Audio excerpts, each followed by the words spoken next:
I'm about to watch Street Trash, but today, welcome to episode 1 of my in-depth review. I'm your host, Jacob Harker, for this, sorry, I'm trying to find the better sort of camera angle, because I've removed some stuff. But yeah, this will be episode 2. Can you stop slipping, you fucking knob jockey? Alright, can it stay like that? Yes, it can. Welcome to another video. Now, next episode 2 will be Street Trash. But episode 1, I can't be asked to go back in there and get Pet Sematery.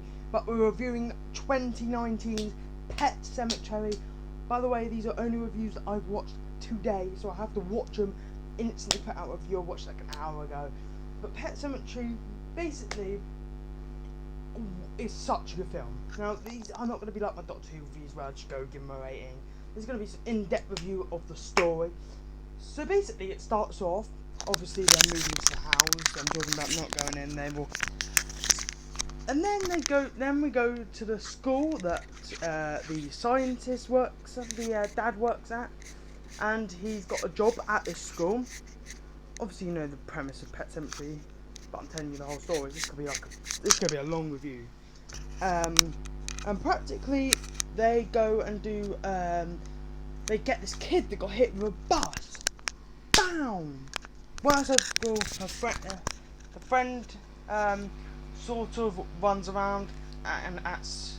She's like, oh my god, he's dead! Oh no! And then he gets surgically, but they fail to save his life. Then we get the first proper jump scare of the movie. Now, obviously, it's going to be a spoiler. He in the time's head, obviously because he's getting haunted.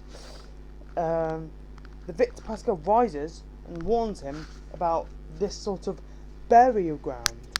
We don't see that until later on in the film. But he goes home and almost gets hit by a bus. So at this point, there's been two jump scares. The bus, because it comes out literally nowhere, and the Victor Pascal. Well, then they go back to the house, in which they basically talk about the daughter, the mum's, the mum's. Oh yeah, I forgot to tell you about the characters. So the dad, we got the mum, we got Gage, and we got Ellie. Let's continue back. But yeah, so the third jump scare was a pretty major jump scare. I thought personally it was such a good jump scare. Now, this, if there was a scene in which it showed this, like, she had a spinal disorder and she was in a bed, paralysed practically.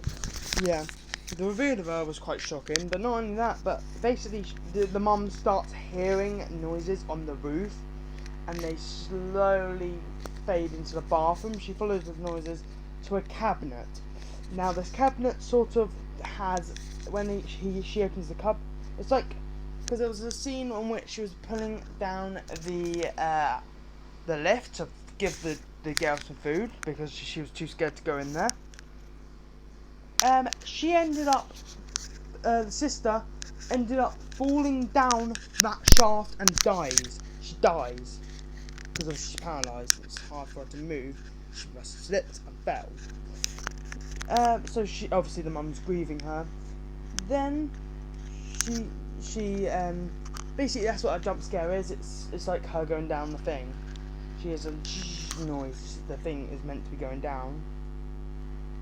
But then we get one of the best jump scares, because it ends up being the elevator, and she looks up and the body starts tumbling, and she jumps back as it turns back into the medicine cupboard. And then we get introduced to Judd after they go into her daughter goes in the. Ellie goes into the woods. We meet Judd. This version is Judd. I don't know if his name is still Judd, but yeah, we're just gonna call him Judd. Alright. Gets his sting out of her leg, and we witness the first burial, which a loaded kid with a load of masks on. Pretty creative. And then that's the reason why I've said this now, is because Victor Pascal comes back in obviously the dad's dream. Well, not really a dream.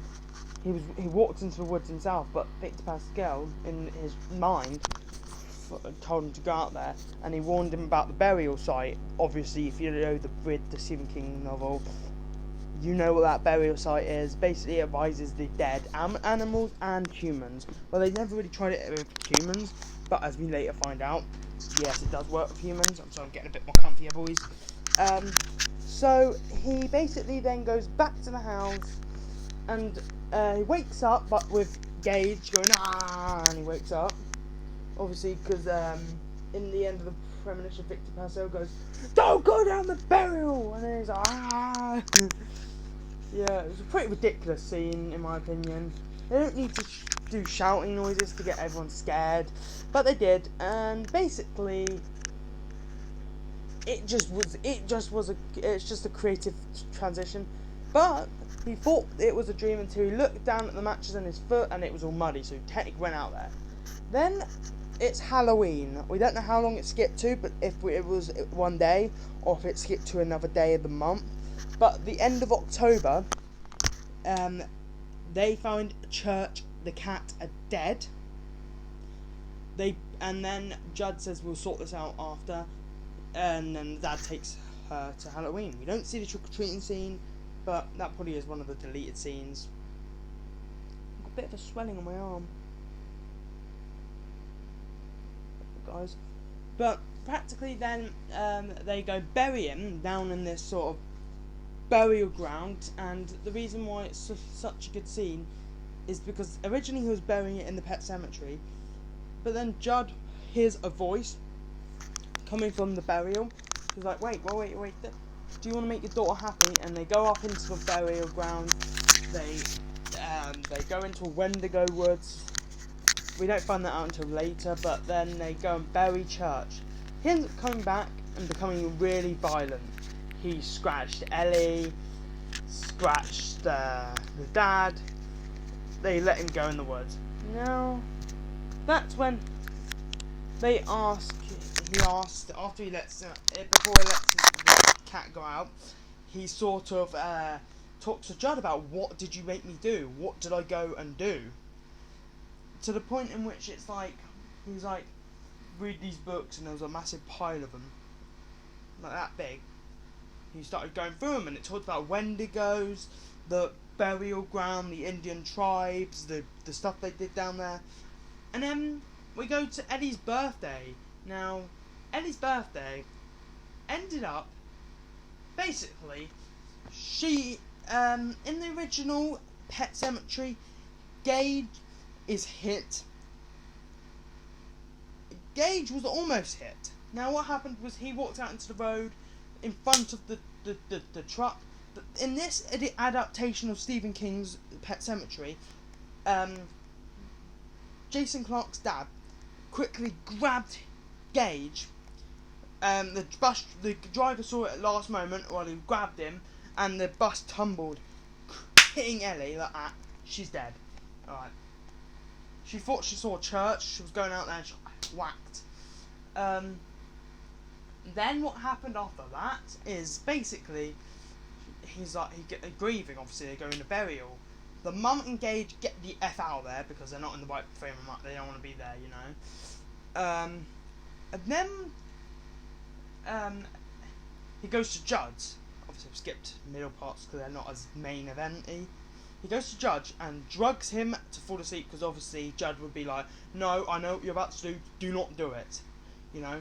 But then he goes, digs up the body of his daughter Ellie, buries her in the pet cemetery, down by the one that arises people. Then she gets risen. Now the third death, the first permanent death of this film is Judd. Now what happens to Judd? We learn about his dog as well. He goes up, we learn about his wife too. He goes up there, and practically the most disgustingest scene in any Stephen King novel ever happened. Basically what happened was the Ellie slashed the back of his heel like there, you know, right in half. His foot was like half hanging off. He fell down and was obviously, Ellie used the adaptation of his wife to basically accuse him of something. He's like, You don't know what the F I'm doing. He aimed for his revolver, and obviously was stabbed to death. Now I'm gonna skip ahead a lot bit more to basically when shit starts going down.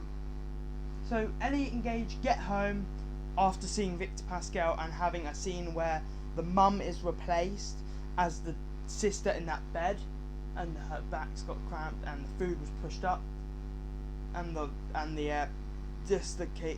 paralysed sister started climbing out the thing, and she become normal as her sister, and she tucks up under her covers, and she goes, "You'll never leave bed again." She eats it, and it ends up being just her having a bad nightmare when she gets back. So, a nice stab wound by Ellie. Yep, her own daughter stabbed her. Now, you think this is dead? She goes and kills the mum. But luckily she dropped Gage out the window and the dad caught her. Then what she did was he went up to check on the wife, put Gage in the car, locked it, said don't let anyone in, not even your sister or your mum. And she was stabbed, she was being dragged to the pet cemetery, but before that, Ellie smashes him over the head with a chair and completely knocks him out. To the point in which now he gets up, runs into the woods, and has a massive showdown with her daughter. Obviously, she still has the knife and stabs him in the shoulder to where she gets on his back and he still yeets her over a gravestone, and she loses the knife. And he got a shovel, was ready to impale her, and the mum came back and went with like a metal rod. And the ending was kind of ominous. I'm not talking about the alternate ending, I'm talking about the film ending, the one that wasn't on the bonus features. Practically, she ended up, the family died, obviously was buried and came back alive, and had a fire can, burnt the house, and then it's kind of left ominous as they click the door to open, and that's the end of the film. What I will give this film for the storyline and everything, I will give this an easy 7.5 out of 10.